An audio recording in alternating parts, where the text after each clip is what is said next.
destaca supostos desvios na tramitação. Eu pergunto para você o que ele quis dizer com isso. Boa noite, bem-vinda, Beatriz. Oi, Tiago, excelente noite para você, para todos que estão aqui com a gente na Jovem Pan. Pois é, isso mesmo, Tiago. Essa já é uma resposta, uma reação do Partido dos Trabalhadores com essa derrota aqui no Congresso Nacional, com a derrubada do veto do presidente Lula ao PL da dosimetria. O líder do PT na Câmara, o deputado Pedro Kizai, e também o deputado Lindenberg Farias anunciaram que o Partido dos Trabalhadores vão acionar o Supremo Tribunal Federal para poder tentar reverter essa derrubada do veto. Isso porque eles alegam inconstitucionalidade nesse projeto de lei, porque, segundo eles, o projeto coloca em xeque as decisões já dadas pelo Supremo Tribunal Federal, falando aí em relação às condenações dos atos do 8 de janeiro e também a condenação do ex-presidente Jair Bolsonaro. Além disso, sobre essa questão regimental que você falou, eles falam do seguinte: da manobra feita pelo presidente do Senado, Davi Alcolumbre, que no início da sessão retirou da análise do veto alguns trechos que conflitavam com o PL antifacção, que já tinha sido aprovado também no Congresso Nacional. Esses trechos falavam ali da progressão de regime, que era a transferência ali de regime fechado para um regime semiaberto. Então, esses trechos foram retirados antes da votação, deixando apenas somente as partes que falavam ali da redução de penas dos condenados do 8 de janeiro. E não só o Partido dos Trabalhadores, Tiago, a Federação PSOL Rede também já anunciaram que vão apresentar uma ação de inconstitucionalidade ao Supremo Tribunal Federal sobre a derrubada desse veto presidencial. Nas redes sociais, a federação anunciou o seguinte, Tiago, disse que a dosimetria é anistia disfarçada e que a anistia é um golpe contra a democracia. Então, os partidos aí aliados ao governo já estão anunciando essa reação com mais essa derrota ao governo sobre a derrubada desse veto do PL da dosimetria, que prevê aí a redução de penas para os condenados dos atos do dia 8 de janeiro e também pode beneficiar o ex-presidente Jair Bolsonaro, condenado por 27 anos e 3 meses de prisão por tentativa de golpe. Lembrando que a derrubada do veto aconteceu hoje, com 318 deputados votando pela derrubada, 144 derrubando para manter o veto e 49 senadores também votaram aí pela derrubada do veto presidencial, sinalizando mais uma derrota para o governo Lula. Tiago, volto com você. E a Beatriz volta daqui a pouquinho para falar sobre a discussão da escala 6x1. Até já, deixa eu voltar com o Cristiano Vilela. Vilela, acho que é importante explicar para a nossa audiência o seguinte: tem essa judicialização que os partidos querem fazer, mas muita gente pensa, a dosimetria já com essa derrubada do veto, começa a valer imediatamente ou não? Cada advogado dos envolvidos precisa ingressar no Supremo e o Supremo que vai fazer a análise. Isso é algo que demora, não demora? Vilela.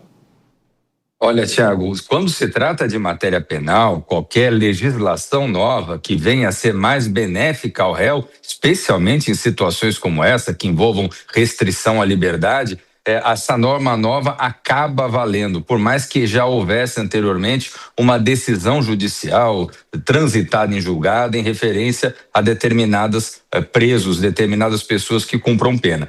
Então, nesse sentido, todo aquele cidadão que eventualmente possa ser beneficiado pelo resultado da legislação, a partir do momento que a legislação entra em vigor agora, pode requerer judicialmente, junto ao seu juízo de execução criminal, para que reveja as suas circunstâncias. E aí, o advogado da causa, o advogado que represente esse réu, vai peticionar ao juízo em questão e demonstrar que, com a vigência desse novo instrumento normativo, o seu cliente passará a poder ser beneficiado por esse cálculo. Isso vale especialmente para esse número significativo de pessoas envolvidas no contexto dos episódios de 8 de janeiro.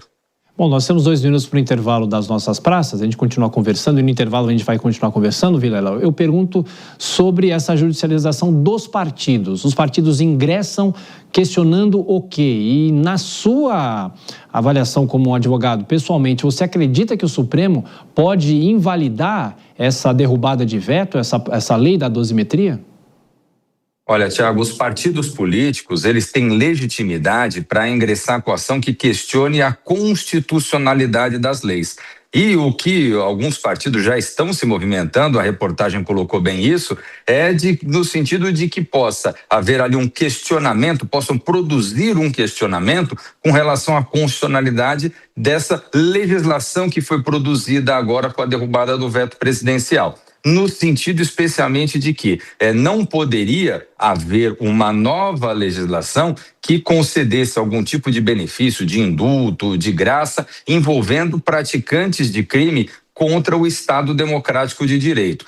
É uma tese que pode sim ter acolhida no Supremo Tribunal Federal. É uma tese que realmente a gente percebe que se trata de um tema extremamente polêmico, um tema que tem realmente uma forte repercussão na própria corte. Então, vejo sim grande possibilidade do STF acolher esses argumentos. Por outro lado, qualquer acolhimento nesse sentido, embora seja compreensível dentro da lógica político-institucional, vai fragilizar ainda mais a relação do judiciário com o legislativo, no sentido de que uma decisão majoritária tomada pelo legislativo acabe sendo revista totalmente por uma decisão judicial por parte do Supremo Tribunal Federal. Para mais informações, acesse o nosso portal jp.com.br.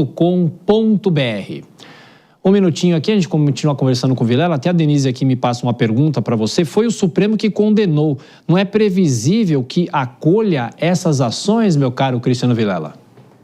Exatamente, é esse o ponto. Evidentemente, cada contexto é um contexto. Aliás, se formos olhar aí um recuo de 10, 20 anos para trás, a gente já viu diversas decisões do Supremo Tribunal Federal contradizendo decisões anteriores. Não podemos esquecer, por exemplo, que a própria Lava Jato foi referendada muitas vezes pelo próprio Supremo Tribunal Federal e que depois, num determinado momento, foi reconhecida a sua ilegalidade. Então, eu vejo que é possível que haja uma mudança, mas é difícil, porque é um tema em relação ao qual o Supremo Tribunal Federal marcou uma posição muito forte no sentido contrário a esses réus, a esses acusados dos atos do dia 8 de janeiro. Agora, existe um componente político muito forte. Foi uma vitória acachapante, vamos dizer assim, da oposição, do centro político. Então, é necessário, mais do que o cálculo técnico, mas é necessário realmente o cálculo político, talvez para evitar um conflito maior ainda entre o poder legislativo e o poder judiciário.